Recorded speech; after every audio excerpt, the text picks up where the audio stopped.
Hola, buenas tardes. Mi nombre es Gemma Lorena Martínez Adona y en esta videocápsula vamos a dar respuesta a 4 preguntas relacionadas con el orden jurídico nacional en materia de derechos humanos en México. La primera pregunta es, ¿qué es el orden jurídico nacional en materia de los derechos humanos? Es un sistema integrado en donde se establecen las normas y los mecanismos de protección. Está conformado principalmente por la Constitución Política de los Estados Unidos Mexicanos, los tratados internacionales de los que México es parte y las demás normas que desarrollan y garantizan estos derechos. El artículo primero constitucional establece que todas las personas gozamos de los derechos humanos reconocidos tanto en la Constitución como en los tratados internacionales. Además, establece el principio pro persona, que obliga a interpretar las normas favoreciendo en todo momento la protección más amplia para las personas. Continuamos con la pregunta, ¿cuál es la importancia de la Constitución? La Constitución es fundamental porque establece los derechos humanos, las obligaciones de las autoridades y los mecanismos para protegerlos. El artículo primero obliga a todas las autoridades a promover, respetar, proteger y garantizar los derechos humanos bajo los principios de universalidad, interdependencia, indivisibilidad y progresividad. El artículo cuarto enlista un catálogo de derechos humanos de carácter social, de igualdad y de bienestar. Algunos ejemplos son la igualdad de género y protección familiar, el derecho a la planificación familiar, a la alimentación nutritiva, suficiente y de calidad, a la protección de la salud, de un medio ambiente sano, la protección y cuidado animal, de acceso al agua, de vivienda adecuada, derecho a una identidad, al interés superior de la niñez, entre otros. El artículo 133 establece que la Constitución, las leyes que emanan de ella y los tratados que estén de acuerdo con la misma constituyen la ley suprema de toda la Unión. Ahora revisemos qué cambios introdujo la reforma constitucional del 2011. Durante junio del 2011 se realizaron 2 reformas constitucionales. La reforma en materia de amparo se publicó el 6 de junio del 2011 y la reforma en materia de derechos humanos se publicó el 10 de junio del 2011. La Suprema Corte de Justicia Nacional identifica ambas como reformas fundamentales para la transformación del sistema constitucional mexicano. Los principales cambios fueron el cambio de paradigma constitucional que pasó de las garantías individuales a de los derechos humanos y sus garantías, lo que significa que los derechos humanos ya no son vistos como concesiones del Estado, sino que son derechos vinculados con la dignidad y la autonomía de las personas. Además, se reconocieron los derechos humanos de manera internacional. Se estableció que todas las personas gozan de los derechos humanos reconocidos tanto en la Constitución como en los tratados internacionales. También se incorporó el principio pro persona, lo que significa que cuando se interpretan o aplican las normas relacionadas con los derechos humanos, las autoridades deben buscar siempre la protección más amplia para la persona. Claro, todo esto dentro de los límites establecidos por el propio orden jurídico. Otro gran cambio con la reforma de amparo fue que se amplió la protección del juicio de amparo. Antes, el amparo se relacionaba con los derechos establecidos en la Constitución, pero después de la reforma también puede utilizarse para proteger los derechos humanos reconocidos en los tratados internacionales. Esto permite que el sistema mexicano de protección tenga también una dimensión constitucional y convencional. También se incorporó el interés legítimo individual y colectivo. Esto significa que se ampliaron las posibilidades de acudir a un juicio de amparo.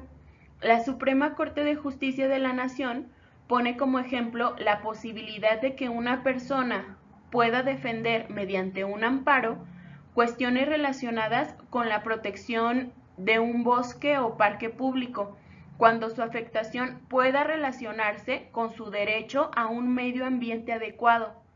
Esto no significa que cualquier persona pueda presentar un amparo por cualquier motivo, sino que debe existir una afectación jurídicamente relevante. También se reconocieron las omisiones de las autoridades. Esto es importante porque una violación de derechos humanos no ocurre solamente porque una autoridad haga algo incorrecto, sino que también puede ocurrir porque no haga algo que jurídicamente está obligado a hacer. El amparo adhesivo fue otra figura que se incorporó mediante la reforma. Su finalidad es evitar que las cuestiones relacionadas con un mismo juicio tengan que analizarse en procedimientos separados y así favorecer a una resolución más completa. Estos son solo unos ejemplos, pero se hicieron muchos otros cambios. La última pregunta es, ¿qué instituciones protegen los derechos humanos en México? Es importante mencionar que en México existen mecanismos jurisdiccionales y no jurisdiccionales para la protección de los derechos humanos. Hablando de la vía jurisdiccional, la protección de los derechos humanos le corresponde principalmente al Poder Judicial de la Federación, mediante los mecanismos de control constitucional establecidos en el orden jurídico mexicano. Los tribunales de la Federación tienen la facultad de resolver juicios de amparo, controversias constitucionales y acciones de inconstitucionalidad frente a actos, omisiones o normas de las autoridades que violen los derechos humanos.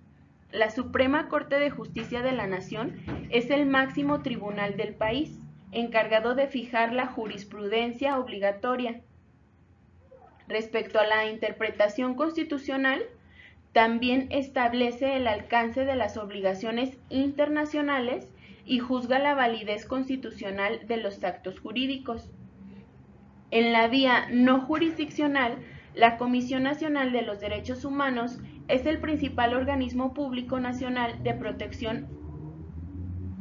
Cuenta con autonomía de gestión presupuestaria, personalidad jurídica y patrimonio propios y tiene como finalidad la protección, observancia, promoción, estudio y divulgación de los derechos humanos que amparan el orden jurídico mexicano. Lo que hace es recibir quejas por presuntas violaciones a los derechos humanos y además las investiga, formula recomendaciones públicas, procura la conciliación entre las personas, promueve la observancia de estudio y divulgación de los derechos humanos, también propone cambios legislativos y administrativos, promueve acciones de inconstitucionalidad en los casos previstos por la Constitución. Ahora analicemos el siguiente ejemplo relacionado con el marco jurídico nacional de los derechos humanos. Una persona derechohabiente del Instituto Mexicano del Seguro Social solicitó medicamento que necesitaba de manera continua para tratar su enfermedad, pero el hospital no se lo proporcionó en el tiempo en el que lo requería, y por esta omisión la persona promovió un juicio de amparo, argumentando la afectación de su derecho humano a la salud. La primera sala de la Suprema Corte de Justicia de la Nación, al resolver el amparo en revisión, determinó que las instituciones públicas de salud tienen la obligación de proporcionar a sus pacientes el tratamiento médico y los medicamentos de manera oportuna, permanente y constante. La Corte consideró que la falta de suministro del medicamento podía vulnerar el derecho a la salud en relación con los derechos a la vida y la integridad personal. Con este caso, podemos poner en práctica los elementos que mencionamos anteriormente. Por ejemplo, recordar que el artículo 1 establece que todas las autoridades tienen la obligación de promover, respetar, proteger y garantizar los derechos humanos.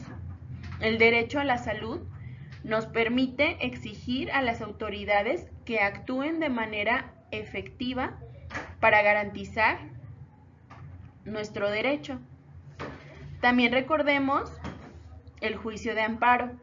En este ejemplo, la persona utilizó un mecanismo de protección jurisdiccional para reclamar la omisión de una autoridad que estaba afectando sus derechos y la institución encargada fue la Suprema Corte, quien interpretó las obligaciones del Estado y que estableció que el suministro de medicamentos debe ser oportuno y continuo cuando el tratamiento así lo requiera. Entonces podemos identificar que conocer el orden jurídico nacional en materia de derechos humanos es importante porque nos permite comprender que nuestros derechos existen y también existen mecanismos e instituciones que permiten defenderlos cuando son vulnerados. Además, como parte de nuestra formación profesional y como integrantes de la sociedad, tenemos la obligación de conocer y de respetar también los derechos de las demás personas, porque no podemos defender algo que no conocemos. Tener toda esta información nos ayuda a conocer nuestros derechos y a tener la posibilidad de ejercerlos y también de defenderlos, a exigir que las autoridades cumplan con sus obligaciones y con ello buscar tener un avance social. Con esto doy por terminada la videocápsula. Muchas gracias por su atención.